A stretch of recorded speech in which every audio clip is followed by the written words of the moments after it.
Few tales from ancient India captivate the imagination, quite like the rise of Samrat Vikramaditya, whose extraordinary campaign to unite the subcontinent would forever alter the course of history. But what truly drove this legendary ruler to pursue such an ambitious vision?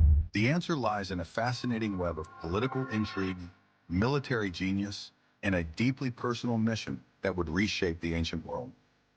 Picture this.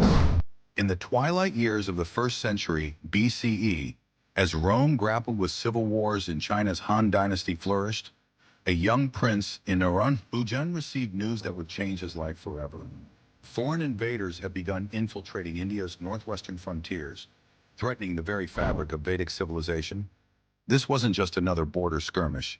It was the spark that would ignite Vikramaditya's revolutionary dream of Akhanda Bharat, an undivided Indian subcontinent.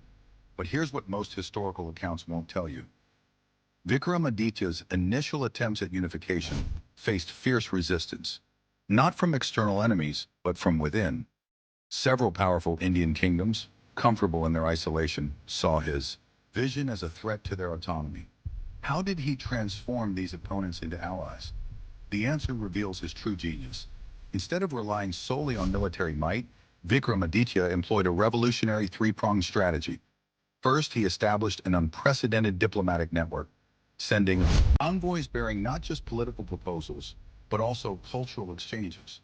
Second, he revolutionized administrative systems, introducing standardized currency and trade regulations that made interstate commerce irresistibly profitable.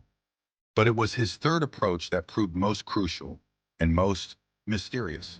Here's where the plot thickens. Ancient texts speak of Vikramaditya's legendary court of 9 gems, Navaratnas, brilliant scholars and advisors who helped him execute his grand vision. But recent archaeological findings suggest something even more intriguing. Evidence of an extensive intelligence network that kept him informed of developments across the subcontinent, allowing him to anticipate and prevent potential conflicts before they erupted. The turning point came during the famous Battle of Sri Pravata, where Vikramaditya faced a coalition of southern kingdoms. Traditional accounts tell of a straightforward military victory, but newly discovered copper plate inscriptions tell a different story. They reveal how, on the eve of battle, he orchestrated a brilliant diplomatic coup, convincing key allies to switch sides by demonstrating how his unified empire would preserve and enhance their cultural autonomy rather than suppress it.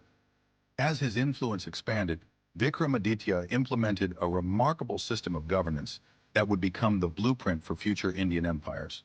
He divided his vast territory into semi-autonomous regions, each maintaining its unique cultural identity while being bound together by a common administrative framework. This delicate balance between unity and diversity became the cornerstone of Akhanda Bharat. But perhaps the most fascinating aspect of Vikramaditya's empire building was his cultivation of a shared cultural identity. He patronized artists, poets, and scholars from every corner of the subcontinent, creating a renaissance that would define Indian civilization for centuries to come. The famous Zero-Mile Stone of Ujjain, marking the center of his empire, became a symbol of this cultural unity, though its exact location remains a subject of heated debate among historians today. As we uncover more archaeological evidence and decipher ancient texts, new questions about Vikramaditya's empire continue to emerge. What secret diplomatic agreements secured his northern frontiers? How did he maintain control over such vast territories without modern communication systems? And what inspired his remarkable vision of unity in an age of fragmentation? The legacy of Vikramaditya's Akhanda Bharat extends far beyond its territorial achievements. It stands as a testament to the power of vision, diplomacy, and cultural integration, lessons that resonate powerfully in our own divided times. As we continue to unearth new evidence about this remarkable period, one thing becomes clear. The story of how Vikramaditya created Akhanda Bharat is far from fully told.